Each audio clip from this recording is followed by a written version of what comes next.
تا حالا شنیدی پول میاره؟ یا دیدی بعضیا زندگی مالیشون یک شبه یا توی یک لحظه متحول میشه؟ توی این ویدیو که خلاصه و ترجمه یک حسابرس واقعی و بانکدار یک بانک سرمایه گذاریه برای شما قصد دارم تا این نقطه عطف توی زندگی رو شرح بدم. این حسابرس و میلیونر آمریکایی میاد توضیح میده که چطور 1 میلیارد تومان اول میتونه نقطه عطفی توی زندگی ما باشه، توی زندگی مالی ما، برای رسیدن به گامهای بعدی ثروت. 1 میلیارد تومان پس‌انداز همه چیز رو توی زندگی مالی عوض میکنه. اگه هنوز 1 میلیارد تومان اولت رو پس‌انداز نکردی، توی این ویدیو بهت یاد میدم تا چطوری گام اول رو برداری و وارد یک پارادایم جدیدی از ثروت مالی بشی. اول از همه بیایم با هم بررسی کنیم که چطور 1 میلیارد تومان اول میتونه گیم چنجر بازی باشه.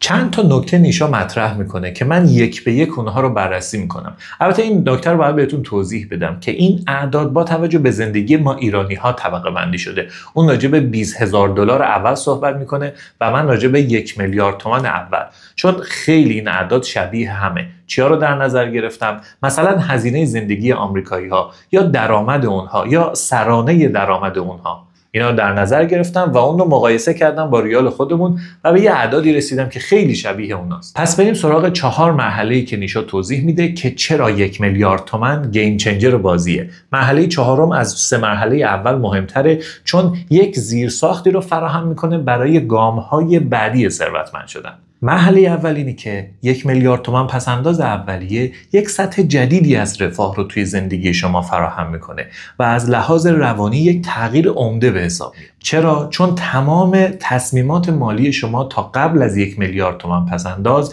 بر اساس ترس گرفته میشه. شما توی بلا تکلیفی خاصی هستید و مدام تصمیمایی که میگیرید توی دایره ترس شماست. مثلا اولین مصاحبه کاری رو قبول میکنید یا کاری رو شروع میکنید به انجام دادن تا پول در بیارید که اصلا دوستش ندارید. این به خاطر اینه که شما هیچ پشتوانه‌ای ندارید. پس مرحله اول اینه که از لحاظ روانی شما رو دچار یک جهش مالی میکنه. واقعیت اینه که تو حالت اول شما حالت بقا رو توی خودتون فعال کردید و برای دست و پنجه نرم کردن با امور روزانه خودتون دارید کارهایی رو میکنید و پولهایی در میارید.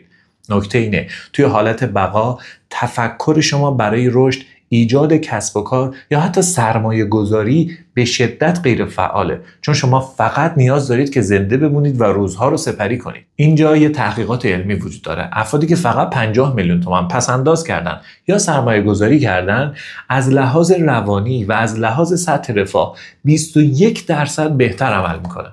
واقعیت اینه که پس‌انداز کردن با مقادیر حتی کم، مثلا 50 میلیون تومان، اثرات روانی بسیار زیادی روی شما داره و شما رو از اون حالت بقا خارج میکنه. تحقیقات علمی نشون داده حتی 50 میلیون تومان پس‌انداز میتونه سطح رفاه شما رو تا 21% افزایش بده. و اگه این مبلغ رو بین 3 تا 6 ماه هزینه‌های ثابت خودتون افزایش بدید، مثلا عدد 200 تا 300 میلیون تومان، سطح رفاه شما توی زندگی 34% افزایش پیدا میکنه.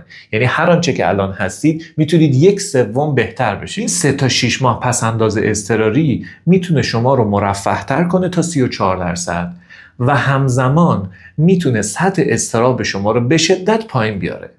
حالا که سطح اضطراب شما پایین میاد، از حالت بقا خارج میشید و میتونید فکر کنید برای رشد و سرمایه گذاری و ایجاد کسب و کار تا گام‌های بعدی ثروت رو بردارید. پس اونو دست کم نگیرید. اما قبل اینکه بریم مرحله 2 میخوام یه نکته رو بهتون بگم که تمام صحبت‌هایی که من میکنم درسته بر اساس ریال و تومان هستش، اما من میدونم که تورم داریم و هر روز داریم پولها بی اثر میشه. اگر ویدیوهای منو دنبال کنید جلوتر بهتون میگم که دقیقاً باید چه کاری انجام بدیم تا حتی از تورم ناشی از ریال هم فرار کنیم تا بتونیم ثروت خودمون رو واقعی ایجاد کنیم. پس نکته این شد، رسیدن به 1 میلیارد تومان اول مانع ذهنی اصلی شما رو به کل برطرف میکنه برای اینکه زیرساخت‌های رسیدن به نقطه عطف بعدی رو فراهم کنید. نکته دومی که این گیم چنجر داره اینی که شما شتاب و اثر مرکب رو از 1 میلیارد تومان به بعد متوجه میشید. در واقع بعد از 1 میلیارد تومان تازه پول شروع میکنه برای شما کار کردن. یعنی سودهایی که پول برای شما ایجاد میکنه خودش سودهایی رو ایجاد میکنه و این روند ثروتمند شدن شما تازه داره سر و شکل میگیره و شتاب پیدا میکنه. اینجا یه مثالی میزنم، میخوام خوب گوش کنید. فرض کنید میخواین شما برای رسیدن به 1 میلیارد تومان 100 میلیون تومان اول رو میخواین پس انداز کنید. چطور میتونیم این کارو بکنیم؟ اگر هر ماه شما فقط 10 میلیون تومان پس انداز کنید و نرخ سود سالانه 39% بانکی رو در نظر بگیرید، همین الان بانک‌های مختلف بین 35 تا 40% دارن سود میدن. یعنی من راجع به یک فرصت سرمایه‌گذاری ویژه صحبت نمی‌کنم. اینطوری 8 ماه طول میکشه تا شما 100 میلیون تومان اول رو پس انداز کنید. چطوری؟ شما توی 8 ماه 80 میلیون تومان پول رو پس انداز کردید و چون سالانه 39% سود رو در نظر گرفتید 20 میلیون تومان هم از اونجا به دست میارید. اثر مرکب داره کم کم کار میکنه و 100 میلیون تومان اولتون پس انداز میشه. اما بریم سراغ 100 میلیون تومان دوم. چون شما حالا 100 میلیون تومان دارید و اون داره برای شما کار میکنه، پس انداز کردن 100 میلیون تومان دوم فقط 6 ماه طول میکشه. توجه کنید، شما نرخ پس انداز کردنتون افزایش ندید. این پوله که داره برای شما زمان رو میخره. اما نکته جالب اینجاست. این رقم وقتی شتاب میگیره که اعداد بزرگتر بشن.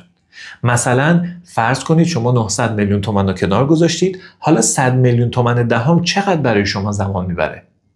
فقط 2 ماه. من راجع به اعداد بالاتر اگه با شما صحبت کنم اون موقع قدرت اثر مرکب رو درک میکنید. نکته سوم، از 1 میلیارد تومان به بعد ریاضیات برای شما کار میکنن. اثرشون کاملا ملموس میشه.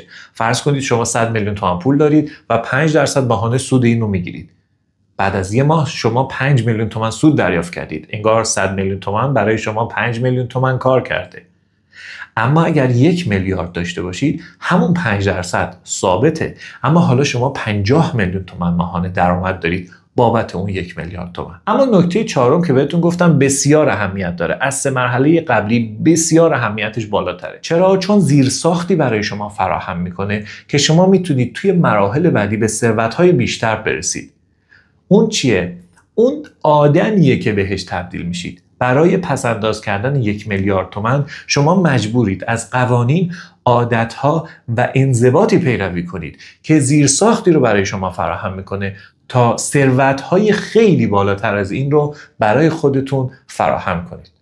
توی ویدیوی قبلی که همین الان توی کانال من هست میتونید برید ببینید و 3 مرحله‌ای که برای رسیدن به زیرساخت یک ثروت پایدار رو بهتون گفتم ببینید. حالا میخوام یه نکته مهم رو بهتون بگم. برای رسیدن به 1 میلیارد تومان اول ما یک وضعیت مطلوب داریم. تو اونجا ما 1 میلیارد تومان سرمایه داریم.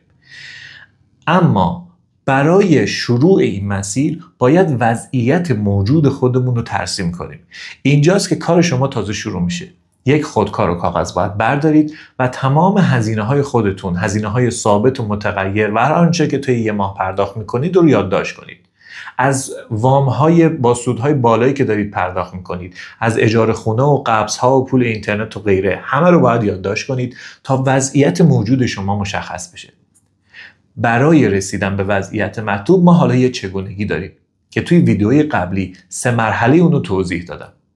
این چگونگی باعث میشه شما کم کم برسید به اون چیزی که همیشه می‌خواستید. من 2 تا نکته توی همین ویدیو بهتون میگم که تمام این مسیر باید 1 بدون اراده شما انجام بشه. یعنی تمام کارها و ساخت اون عادت‌ها و نظم به صورت اتوماتیک باشه.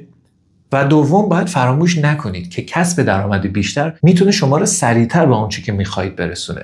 مثلا راجع به درآمدهای غیر فعال من برای شما توضیح خواهم داد توی همین کانال. پس همین الان منو سابسکرایب کنید تا ویدیوهای بعدی رو از دست ندید. بعد از این 2 مرحله، یعنی سیو کردن، اونم به صورت 100% اتوماتیک، و کسب درآمدهای بیشتر به صورت پسیو و غیر فعال، شما در مسیر رسیدن به 1 میلیارد تومان اول هستید و از اونجا به بعد همه مراحلی که بهتون گفتم شما رو میرسونه به یه ثروت بیشتر. اگر به این محتوای مالی علاقه دارید که همش ترجمه و خلاصه مطالب بروز علمی دنیاست، همین الان کانال منو سابسکرایب کنید و این رو بفرستید برای یه نفر که فکر میکنید به این اطلاعات نیاز داره. من هر هفته قصد دارم تا محتوای علمی و بروز مدیریت مالی رو برای شما خلاصه و ترجمه کنم تا با هم این مسیر رو سپری کنیم، تا بتونم مطالب مرتبط با مدیریت مالی رو هر هفته برای شما منتشر کنم.